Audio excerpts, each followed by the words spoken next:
Bookish voice में आप सुन रहे हैं उपनिषद हिंदी में। आज के उपनिषद का नाम है आत्म उपनिषद। यह उपनिषद अथर्ववेद से संबंधित है। नाम के अनुसार इस उपनिषद में आत्म तत्व की विभिन्न स्थितियों आत्मा, अंतरात्मा और परमात्मा को स्पष्ट किया गया है। शरीर एवं इंद्रियादि में सक्रिय चेतन को आत्मा, प्रकृति के विभिन्न घटकों, पंच तत्वों आदि में संव्याप्त को अंतरात्मा तथा इन सब घटकों से परे चेतन प्रवाह को परमात्मा ब्रह्म कहा गया है। सूर्य जैसे राहुग्रस्त दिखता है पर होता नहीं, उसी प्रकार आत्मा भी अज्ञानग्रस्त दिखती है पर होता नहीं। यह कहकर ऋषि ने सूर्य ग्रहण के तथ्य के साथ ही जीवन के तथ्यों को भी उजागर किया है। रस्सी में सर्प बोध और सर्प का केचुली से मुक्त होने के उदाहरणों से संसार रूपी ब्रह्मों और आत्मा की सहज मुक्तावस्था को समझाया गया है। ब्रह्म को सभी उपमाओं, संबोधनों और शब्दार्थों से परे सिद्ध किया गया है। अंगीरा, अंग, अंगी, अंगज्ञ आदि दृष्टि से पुरुष परमात्मा, त्रिविध आत्मा, अंतरात्मा और परमात्मा रूप में प्रादुर्भूत हुआ। अब क्रमशः आत्मा, अंतरात्मा और परमात्मा का स्वरूप वर्णित कर रहे हैं, जो त्वक, त्वचा, चर्म, मांस, रोम, बाल, अंगूठा, अंगुलियों, पीठ, पृष्ठभाग, नख, गुल्फ, टखनों, उदर, पेट, नाभि, जनेंद्रियों, कटी, कमर, जंगा, कपोल, बोहर, मस्तक, भुजाओं, पार्श्व भाग, सिर एवं आँखों आदि स्थूल शरीर के माध्यम से जन्म मरण के चक्कर में घूमता है, वह आत्मा है। अंतरात्मा दृश्य पदार्थों में अव्यक्त रूप से स्थित अंतर्यामी चेतन वह है जो पृथ्वी, जल, सुख दुख आदि गुण, काम, मोह, तर्क वितर्क आदि, स्मृति, लिंग, उदात, अनुदात, हस्व, दीर्घ, प्लुत आदि स्वरभेद, स्वकिलित, गर्जित, मेघ शब्द, स्फुटित, मुदित, नृत्य गीत बाधित आदि ध्वनि रूप, प्रलय, विजृंभण, विकास आदि के द्वारा श्रवण करने वाला, सूंघने वाला, रस लेने वाला, मनन करने वाला, जानने वाला, कार्य करने वाला, विज्ञान आत्मा, पुराण, न्याय, मीमांसा आदि जो धर्मशास्त्रों का ज्ञाता, श्रवण, घ्राण, सूंघना, आकर्षण एवं कार्य विशेष को पूर्ण करता है। परमात्मा नाम से संबोधित अक्षर अविनाशी या ओंकार का रूप है, आराध्य है। वह परमात्मा प्राणायाम, प्रत्याहार, धारणा, ध्यान, समाधि, योग, अनुमान, आत्मचिंतन आदि के द्वारा बटकणिका, बट वृक्ष के सूक्ष्म बीज, श्यामाक तंडुल, सावा के सूक्ष्म चावल तथा अत्यंत सूक्ष्म बाल के अग्रभाग के सैकड़ों हजारवें हिस्से में अति सूक्ष्म इसी प्रकार से चिंतन किया जाता हुआ प्राप्त होता है और नहीं भी होता।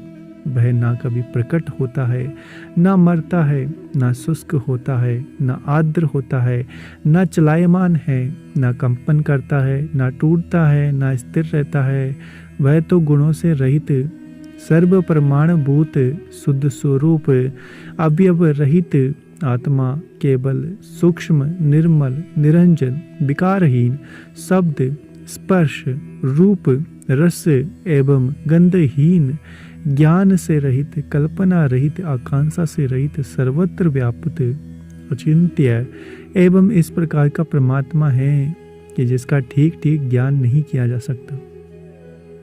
वह अशुद्ध अपवित्र को शुद्ध पवित्र करता है। वह क्रिया रहित है। उस परमात्मा का कोई संसार नहीं है, अर्थात संसार रहित है। संसार का अर्थ संसरति इति संसार है, गतिशील या परिवर्तनशील होता है। परमात्मा एक रूप रहने वाले से उसका कोई संसरण नहीं होता। इस पाप से उसे संसार रहित कहा गया है।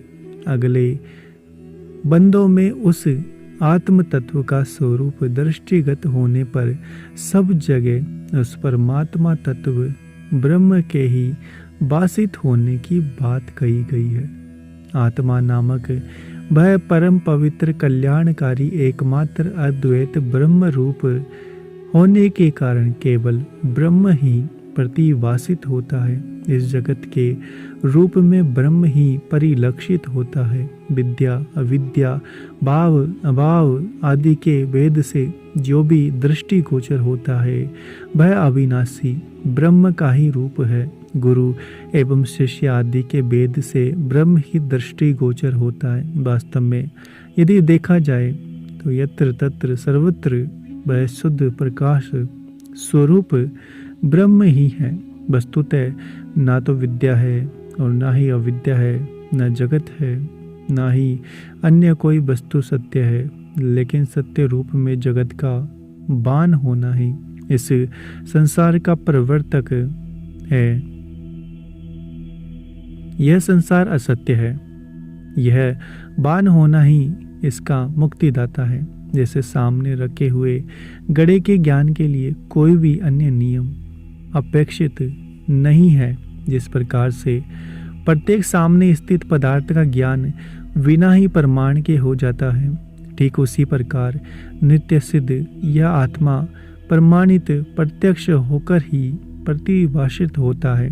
अर्थात प्रत्येक वस्तु का ब्रह्ममय रूप होने के कारण ब्रह्म के प्रमाण की कोई आवश्यकता नहीं रहती है। जिस प्रकार देवदत्त आदि नाम के प्रति विज्ञानी पुरुष निरपेक्ष पूर्ण आश्वस्त हो जाता है, उसी प्रकार वह आत्म तत्व देश काल किसी की भी तरह की पवित्रता की अपेक्षा नहीं रखता। उसी प्रकार ब्रह्म को जानने वाले का ब्रह्मा अहम मैं ब्रह्म हूँ ऐसा समझना ही ब्रह्मा का साक्षात्कार है। जिस तरह सूर्य से संपूर्ण जगत प्रकाशित होता है, उसी तरह संपूर्ण ब्रह्मांड उस ब्रह्म के तेज से प्रकाशित होता है। उस ब्रह्म के प्रत्यक्ष सिद्धत्व में अन्य कोई साक्ष्य देना अनात्मक असत्य एवं तुच्छ है। उसका अवभाषक बोध कराने वाला कौन है? अर्थात कोई नहीं। वेद शास्त्र पुराण समस्त भूत प्राणी जगत जिसके माध्यम से अर्थवान है वह ब्रह्म तो स्वयं प्रकाशित है। जिस प्रकार बालक भूख अथवा शरीर की किसी भी तरह की पीड़ा परेशानी को त्याग कर भूल कर आकर्षक वस्तुओं खिलौनों के साथ क्रीड़ा करता रहता है, उसी प्रकार ही विद्वान जन ममता रहित अहंकार रहित सुक्ति रहते हुए ब्रह्म में ही रमण किया करते हैं। वह आत्मज्ञानी सभी तरह की इच्छाओं से मुक्त होकर मुनि रूप में एकांतवासी होकर विचरण करता रहता है। स्वयं अपनी ही आत्मा से सदा संतुष्ट तथा अपने को सर्वत्र स्थित मानता हुआ लौकिक दृष्टि से निर्धन भी सदैव संतुष्ट एवं असहाय भी अपने को महाबलवान समझता है। वह किसी भी तरह का भोजन ना ग्रहण करता हुआ भी नित्य तृप्त रहता है।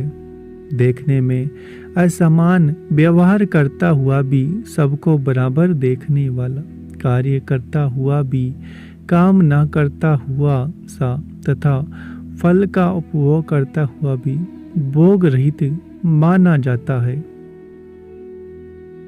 ऋषि यह बात स्पष्ट करते हैं कि सूर्य ग्रहण या बादलों के कारण अंधकारग्रस्त दिखता है, किंतु वास्तव में वह ग्रसित होता नहीं है। जन सामान्य को समझने के लिए कहे गए बाल सुलभ उदाहरणों के आधार पर किसी को यह नहीं सोच लेना चाहिए कि शास्त्र विज्ञान सम्मत नहीं है। वह आत्मा शरीर में रहते हुए भी अशरीरी है। वह परिच्छिन्न शरीर में आबद्ध रहता हुआ सर्वत्र गमनशील अर्थात व्याप्त है। इसलिए शरीर रहित उस ब्रह्म ज्ञानी को कहीं पर भी प्रिय तथा प्रिय ज्ञान स्पर्श नहीं करता, अर्थात वह आत्मा किसी को प्रिय या अप्रिय नहीं समझता। शुभ अशुभ उसे स्पर्श भी नहीं कर सकते। उसकी दृष्टि में सभी समान है। जिस प्रकार लोगों के द्वारा सूर्य राहु से ग्रसित न होने पर भी ग्रसित मान लिया जाता है, लोग भ्रांतिवश उसे ग्रसित मानते हैं क्योंकि उन्हें वस्तु स्थिति का पता नहीं होता। उसी प्रकार शरीर आदि के बंधनों से मुक्त श्रेष्ठ ब्रह्म ज्ञानी को शरीरी के रूप में मानने वाले मूढ़ समझे जाते हैं। वास्तव में वह ब्रह्म ज्ञानी सांप की केचुली के सदृश शरीर से सर्वथा मुक्त रहता है। यह शरीर प्राण वायु के द्वारा ही इधर उधर संचालित किया जाता है। जैसे झरने नदी आदि के स्रोतों द्वारा लकड़ियों को ऊपर नीचे ले जाया जाता है, जैसे देव भाग्य के द्वारा देह काल उपभोग सुख दुख आदि उपभोगों में ले जा जाते थे, ऐसे जो केवल अपनी आत्मा के सहारे लक्ष्य अलक्ष्य की गति को त्याग कर स्थिर हो जाता है, वह आत्म अनुभूति युक्त साधक ब्रह्म ज्ञानियों में श्रेष्ठ साक्षात भगवान शिव ही है। शिव स्वरूप वह कर्तार्थ ब्रह्म ज्ञानी जीवित रहते हुए भी मुक्त अवस्था को प्राप्त हो जाता है। यह आत्मा उपाधि शरीर आदि के विनष्ट हो जाने पर ब्रह्म रूप होकर ब्रह्म में विलीन हो जाता है। जिस तरह विविध वेश को धारण करने पर व्यक्ति नट आदि के रूप में समझा जाता है तथा अपने वास्तविक रूप में आ जाने पर वही पूर्व जैसा व्यक्ति समझा जाता है, उसी तरह ब्रह्म को जानने वाला भी स्वयं ब्रह्म ही हो जाता है। केवल शरीर आदि के कारण वह भिन्न प्रतीत होता है, वस्तुतः वह ब्रह्म ही है, उससे छिन्न अन्य और कुछ भी नहीं है। जैसे घट के फूट जाने पर घट के अंदर का आकाश आकाश रूप ही हो जाता है, वैसे ही उपाधि अर्थात शरीर आदि के विलय हो जाने के बाद ब्रह्म को जानने वाला स्वयं ब्रह्म रूप ही हो जाता है। जिस तरह दुर्गंध में दुग्ध, तेल में तेल और जल में जल मिला देने वाला एक हो जाता है, ठीक उसी तरह आत्मज्ञानी मुनि एवं आत्मा की स्थिति भी एक ही है। इस प्रकार विदेह रूप कैवल्य पद की प्राप्ति के पश्चात सन्मात्र अखंडित विग्रहवान ब्रह्म भाव की प्राप्ति करके पुनः संसार आवर्तन आवागमन से मुक्त हो जाता है, क्योंकि सदात्मक तत्व विज्ञान से उसकी अविद्या दग्ध हो जाती है। ऐसी यति के ब्रह्म स्वरूप हो जाने पर यह कैसे हो सकता है कि ब्रह्म का पुनः उद्भव हो। माया के द्वारा रचित बंधन और मोक्ष वस्तुतः उस ब्रह्म में नहीं हुआ करते। जिस प्रकार निष्क्रिय रस्सी में सर्प का बोध हो जाने पर यदि वह सर्प आवास पुनः समाप्त हो जाता है तो फिर केवल मात्र रस्सी ही आवासित होने लगती है। उसी प्रकार आवरण के सत्य असत्य भाव को ही बंधन और मोक्ष कहना चाहिए। ब्रह्म का कोई भी आवरक नहीं होता, वह अन्य के अभाव के कारण अनावृत है। वस्तु के होने या ना होने के विषय में जो कुछ भी विश्वास किया जाता है वो वस्तुतः बुद्धि के ही गुण है। उस नित्य वस्तु अतिनाशी ब्रह्म के नहीं, अतः माया के द्वारा प्रादुर्भूत होने वाले बंधन और मोक्ष आत्मा में नहीं होते। ऋषि यहाँ यह सब बात स्पष्ट कर देते हैं कि बंधन या मुक्ति आत्मा के लिए नहीं, बुद्धि के लिए है। मेरे तेरे में बुद्धि ही उलझती सुलझती है, आत्मा तो सहज मुक्त अवस्था में ही स्थित है। उसे कला रहित निष्क्रिय शांत निष्पाप निरंजन अद्वितीय परमात्म तत्व में आकाश के वेदों की भांति घट आकाश महाआकाश आदि कल्पना कहाँ से हो सकती है। सत्य तो यह है कि वह परब्रह्म ना तो जन्म लेता है ना ही जन्म रहित है, वह ना बंधन में रहता है, ना साधक है, ना मोक्ष की इच्छा वाला है और ना ही वह मुक्त है। वह इन सब से परे है। जन्म लेने वाली काया के साथ वह प्रकट होता दिखता है, इसलिए वह जन्म रहित नहीं है। लेकिन जन्म तो काया का होता है, चेतना का नहीं। पात्र बनते फुटते हैं, उनमें रहने वाला जल तो पात्र के जन्म और क्षय के मुक्त है, इसलिए अजन्मा है। इसी भाव से उसे ना मुक्त कह सकते हैं, ना अमुक्त, ना मोक्षाकांक्षी। इस प्रकार आत्मोपनिषद यही समाप्त होता है। उम्मीद है आपको हमारा यह प्रयास पसंद आ रहा होगा। चैनल को सब्सक्राइब करें, वीडियो को लाइक और शेयर करना ना भूलें।